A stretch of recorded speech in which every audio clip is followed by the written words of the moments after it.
আসসালামু আলাইকুম রহমতুল্লাহ বরকাতুহু। তে বন্ধুগণ, আশা করি আল্লাহ পাকের রহমতে সকলে সহি সালামত আছেন।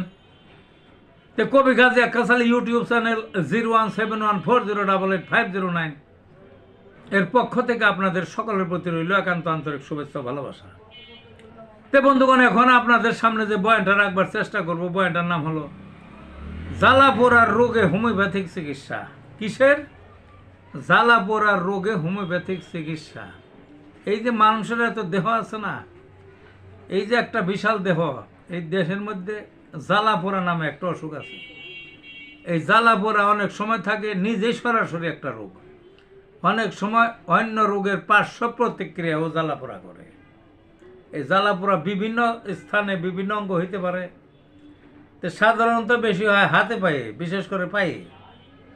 আর ঘা পোকা হইল, ক্যান্সার হইল, গ্যাংগ্রিন হইল, জটিল ঘা হইল, তাতেও জ্বালা পোড়া করে।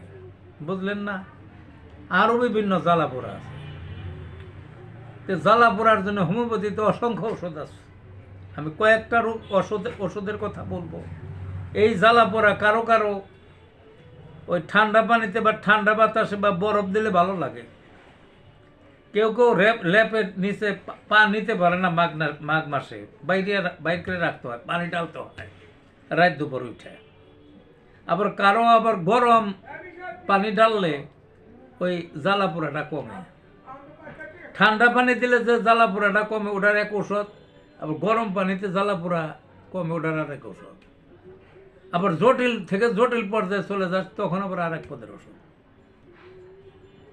ইত্যাদি ইত্যাদি। সাধারণত ব্যবহার হয় সালফার, আর্সেনিক্যাল, মেডোরিনাম, এই সমস্ত ওষুধ সচরাচর ব্যবহার হয়। কার্বোভেস, এই সমস্ত ওষুধ। জ্বালা পড়ার কোনো দুঃখ নাই, হোমিওপ্যাথিকের চিকিৎসা নেন, ভালো হয়ে যাবেন। ভালো থাকুন বন্ধুগণ।